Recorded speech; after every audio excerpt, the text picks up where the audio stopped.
Saya pun nama Alberto Caetanus Yaren. Saya biasa dipanggil Beto. Saya kelas 4 di SD Negeri Wasur 1. Saya ke sekolah setiap hari jalan kaki. Pagi, Betul. Oh, pagi anak. Saya senang sekali pergi ke sekolah karena bisa ketemu teman-teman.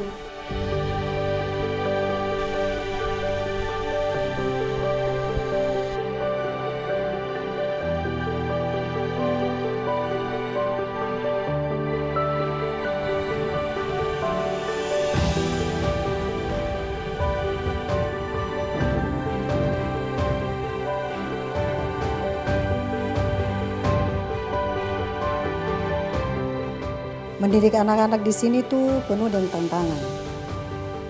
Di tengah keterbatasan yang ada, saya yakin setiap anak di sini berhak mendapatkan pendidikan yang lebih baik.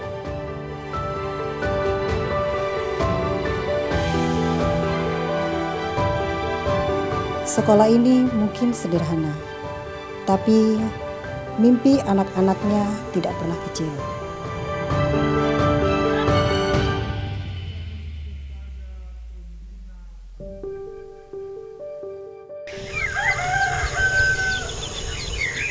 Matahari pagi menyapa, membawa harapan bagi anak-anak SD Negeri Wasur 1 Merauke.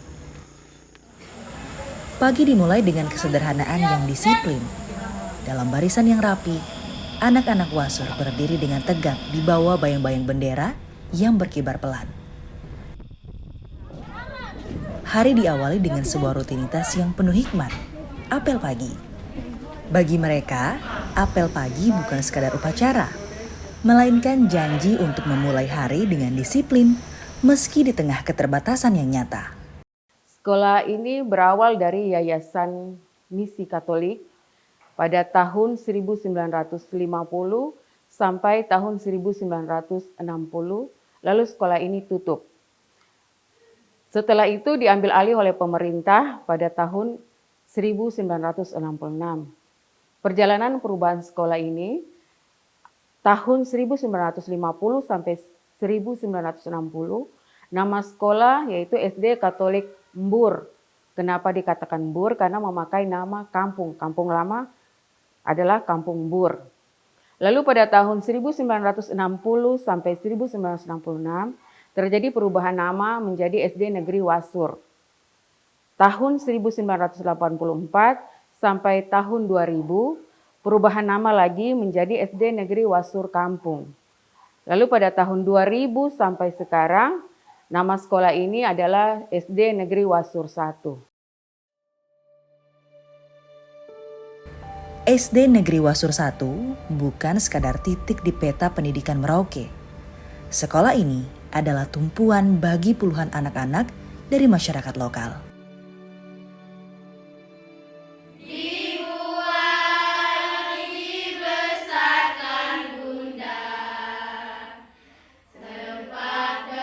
Hal-hal yang sangat menyenangkan bagi saya pribadi sebagai guru ketika saya mendapatkan SK di sini, saya merasa bahwa wow, SD yang ada di pinggiran kota. Saya tempat tinggal di kota harus menempuh jarak yang kurang lebih 25 sampai 30 menit menggunakan sepeda motor. Awalnya di tahun 2007-2008 masih sangat sepi sekali di jalan, hutan masih, pohon-pohon di sepanjang jalan masih sangat tinggi, jalan pun masih rusak, yang kalau kita lewat juga sungguh sangat was-was. Tapi semakin ke sini dengan adanya bantuan pemerintah, perhatian pemerintah, jalan sudah mulai membaik, sudah mulus jalannya yang syukur alhamdulillah sampai sekarang ini kalau kita tempuh kurang lebih paling cepat ya 20 menit kita sudah bisa sampai. Suka duka saya ketika sampai di sekolah ini, pertama yang saya salut adalah antusias anak-anak untuk ke sekolah. Meskipun mereka punya keterbatasan, tidak seperti anak-anak di kota yang mungkin seragamnya lengkap, dukungan dari orang tua ada, diantar dengan transportasi yang memadai. Tetapi anak-anak di sini meskipun hanya jalan kaki, yang jarak tempuhnya ada yang dekat, ada yang jauh, yang bahkan kalau mau kita hitung sekitar sampai 6 kilo pun ada. Mereka semangat 45 meskipun dengan jalan kaki ditempuh, tapi mereka tetap semangat datang ke sekolah dengan menggunakan seragam seadanya. Di sekitar kawasan konservasi, saat ini tercatat ada 93 siswa yang menggantungkan harapan mereka di gedung sederhana ini. Mereka berasal dari berbagai latar belakang keluarga, namun memiliki satu tujuan yang sama, yaitu memutus rantai ketidaktahuan. Karena sekolah ini letak di kawasan Taman Nasional, sehingga mayoritas murid-murid adalah penduduk dari dalam kampung ini sendiri. Saat ini pada tahun ajaran 2025-2026, jumlah siswa sebanyak 93. Laki-laki 40, perempuan 53. Papua Malin itu ada 60 siswa. Laki-laki 25, perempuan 35. Papua Non-Malin ada 19 siswa. Laki-laki 20, perempuan 9. Dan non-Papua berjumlah 14. Laki-laki 5, perempuan 9.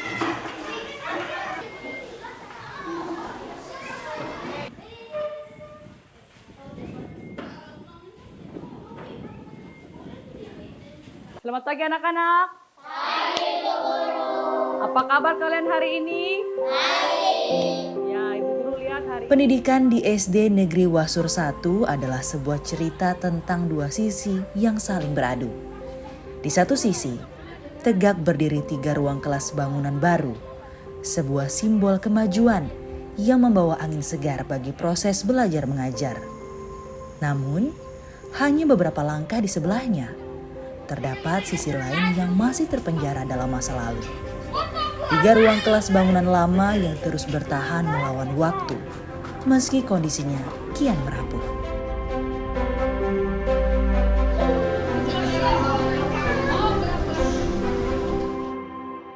Sekolah ini memiliki ruang kelas 6, ruang guru 1, perpustakaan. Tetapi karena saat ini kami mendapatkan TV ini, sehingga kami menggantikan ruang guru dengan kami meletakkan ini, karena kami menjaga keamanan barang ini, takut jangan sampai terjadi hal-hal yang tidak diinginkan. Sehingga satu ruangan kelas kami gunakan sebagai ruang kantor. Di sebelah ada ruang kelas, ada 3 ruang kelas yang sudah mengalami kerusakan ringan. Dia punya lantai sudah rusak, lalu plafon juga sudah rusak dengan seng. Seng ada beberapa titik yang mengalami kebocoran. Semua kita berdoa. Pagi hari ini Ibu Guru meminta salah satu yang Meski demikian, di tengah gedung yang menua dan fasilitas yang pincang, sebuah keajaiban tetap terjadi setiap hari. Guru-guru di SD Negeri Wasur 1 terus mengupayakan segala cara agar ilmu tetap tersampaikan.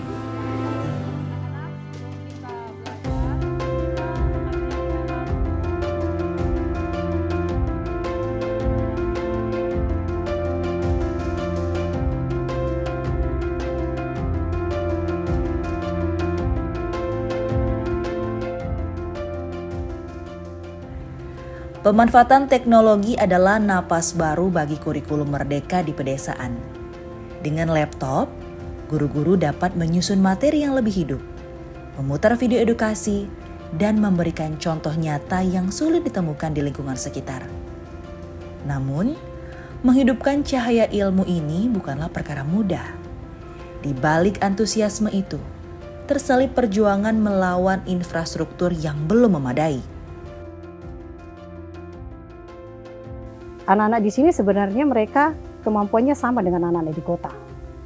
Cuma mungkin karena mereka kurang perhatian, kurang bimbingan dari mereka yang mampu, mereka yang punya kapasitas dari teknologi. Mungkin kalau di kota anak-anak bisa memiliki HP, jaringan internet full.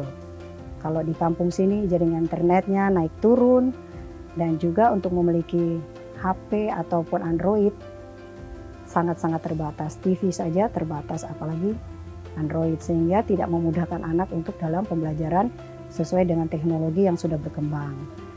Dengan ada bantuan IFP dari pemerintah yang saat ini baru 1 unit, dan kami sangat berharap bisa datang bantuan lagi, mungkin kalau bisa 2 atau 3 unit lagi IFP yang sangat membantu sekali untuk anak-anak, karena dengan adanya IFP ini anak-anak lebih antusias, mereka lebih cepat memahami pembelajaran daripada hanya kita di dalam kelas yang hanya monoton dengan papan tulis atau lembar kerja siswa. Tapi dengan adanya IFP, dengan gambar yang menarik, gambar yang sangat cerah-cerah, jadi anak-anak tuh lebih cenderung bersemangat. Jadi ya kami sangat membutuhkan bantuan dari pemerintah berupa IFP, kalau bisa ya 2 atau 3 unit lagi. Dan juga kalau bisa untuk internetnya, kalau di kampus ini hanya terbatas, dia hanya sistemnya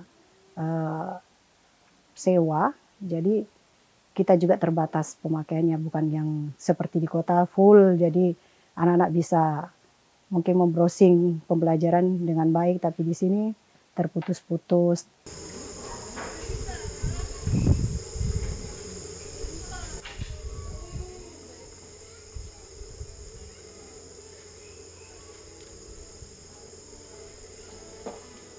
Sudah siap?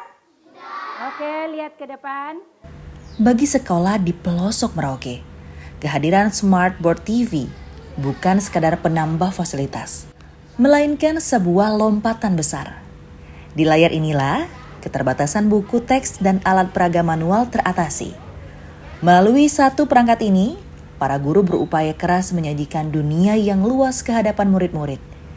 Kecanggihan ini menjadi satu-satunya teknologi yang mereka miliki.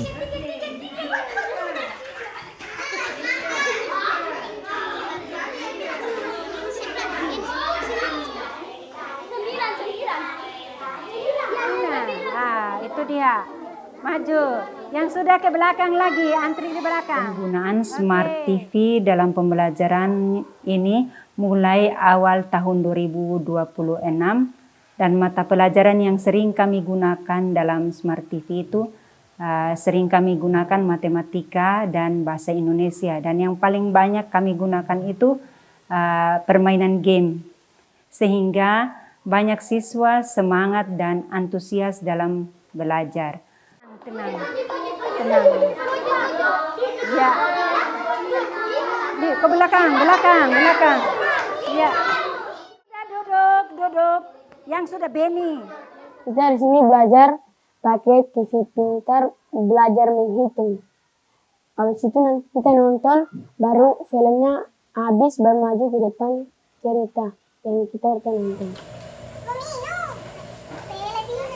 Di sudut lain sekolah ini, terdapat sebuah ruangan yang seharusnya menjadi jantung dari segala ilmu pengetahuan, perpustakaan. Namun, alih-alih menjadi ruang baca yang nyaman dan terang, perpustakaan SD Negeri Wasur 1 justru berada dalam kondisi yang memprihatinkan. Ruangan ini seolah menjadi saksi bisu dari sebuah perjuangan literasi yang terhambat oleh kerusakan fisik yang kian parah. Perpustakaan itu karena memang di samping itu ada pohon mangga, sehingga daun-daun itu mempengaruhi atap seng, sehingga ada beberapa titik kebocoran. Sangat disayangkan, ruangan yang seharusnya menjadi tempat paling modern dan inspiratif justru menjadi area yang paling rapuh.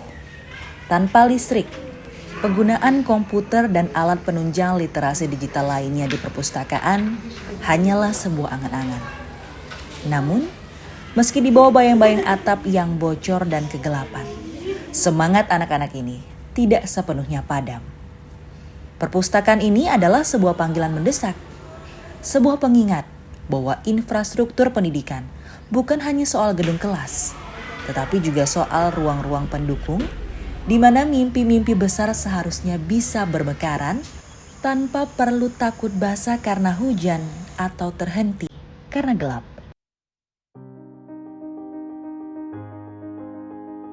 Pendidikan di SD Negeri Wasur 1 tidak hanya tumbuh di antara deretan angka dan huruf.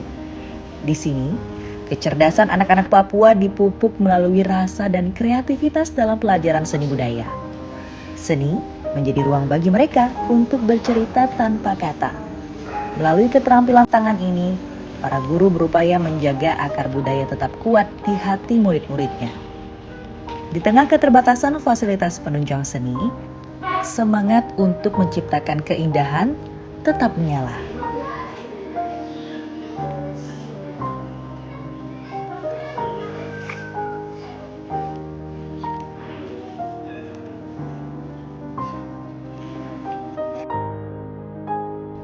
Selain mengasah bakat, sekolah ini menjadi tempat membina karakter dan spiritual. Pelajaran agama baik Katolik maupun Islam dijalankan dengan penuh hikmat. Keberagaman keyakinan di SD Negeri Wasur 1 bukanlah pemisah, melainkan harmoni yang indah. Mereka belajar untuk mencintai Sang Pencipta sekaligus menghargai sesama. Nilai-nilai moral ini menjadi fondasi penting agar kelak saat mereka melangkah keluar dari Wasur, mereka tumbuh menjadi pribadi yang berintegritas dan memiliki kasih terhadap sesama.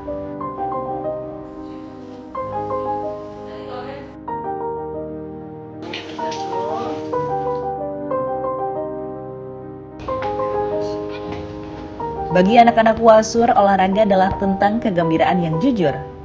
Pelajaran olahraga melatih mereka tentang kerjasama tim, sportivitas, dan daya juang. Lapangan ini adalah tempat di mana beban pelajaran sejenak terlupakan, berganti dengan tawa riang dan keringat kebahagiaan. Saya paling senang belajar mata pelajaran penjas, belajar olahraga, apalagi main bola.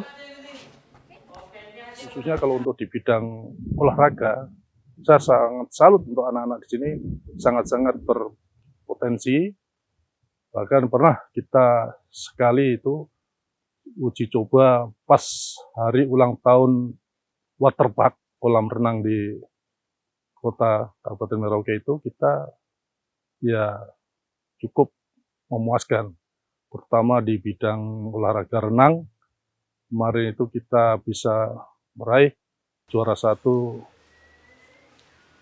gaya punggung gitu, bisa. Dan estafet juga biasa juara 1. Seni, agama, dan olahraga. 3 pilar ini melengkapi perjalanan intelektual mereka. Di SD Negeri Wasur 1, pendidikan adalah tentang membangun manusia seutuhnya yang cerdas otaknya, teguh imannya, halus rasanya, dan kuat fisiknya.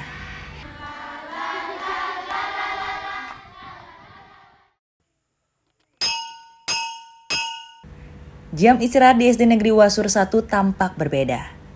Hingga saat ini, program makan bergizi gratis belum di sekolah ini. Setiap murid masih harus berjuang dengan apa adanya yang mereka bawa dari rumah. Untuk program gizi yang kami dapatkan adalah dengan bantuan dari Dinas Tanaman Pangan dan Dinas Pendidikan berupa kacang hijau, susu, dan telur rebus. Selain itu juga kami ada mendapatkan bantuan dari Satgas lainnya berupa perlengkapan seragam, perlengkapan alat tulis untuk pembelajaran dalam kelas. Bantuan-bantuan alat-alat tulis itu yang memang sangat dibutuhkan oleh kami sebagai guru dan anak-anak pelajar di sini ya, karena dengan keterbatasan ekonomi, sehingga dengan adanya bantuan mereka sangat termotivasi sekali untuk datang belajar. Dan dukungan ini juga sangat diapresiasi bagi orang tua. Karena dengan bantuan itu orang tua juga membantu mereka dalam ekonomi mempersiapkan perlengkapan sekolah. Dan makanan tambahan juga seperti MBG kami juga kan belum mendapatkan. Dan itu sangat dibutuhkan oleh peserta didik kami.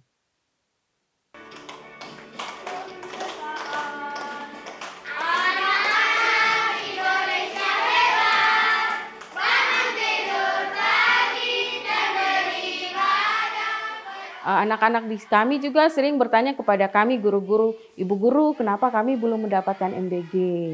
Lalu kami jawab itu semua dari pemerintah. Menurut saya, harapan saya sekolah ini kalau boleh mendapatkan perhatian, karena kalau kita melihat secara ekonomi, masyarakat di sini hanya bergantung kepada alam. Mereka di sini rajin ke sekolah, tetapi ada kalanya jam-jam 11 gitu mereka sudah, Ibu guru izin kita mau pulang. Kenapa nak? Saya lapar Ibu. Kalau anak sudah jawab lapar begitu, kami juga tidak tahu mau bikin apa. Memang dari sekolah kami berupaya memberikan PMTAS dari dana BOS, tetapi itu dana juga terbatas karena memang jumlah siswa tidak terlalu banyak sehingga pemberian makanan tambahan dari sekolah itu tidak bisa maksimal.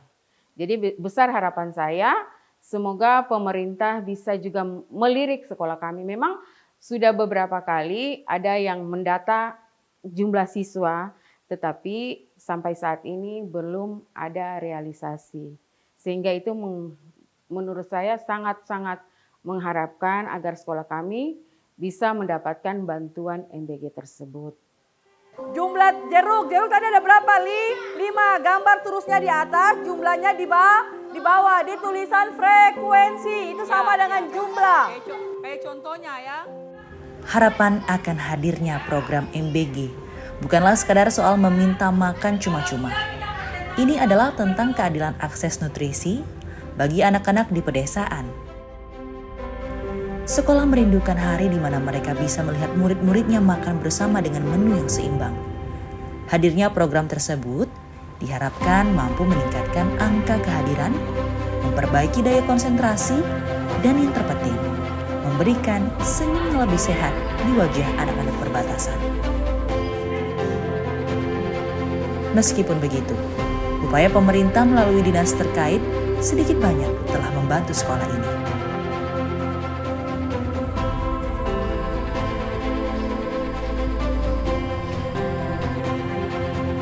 Perjalanan hari ini di SD Negeri Wasur 1 Merauke memberikan kita sebuah cermin besar tentang arti sebuah pengabdian.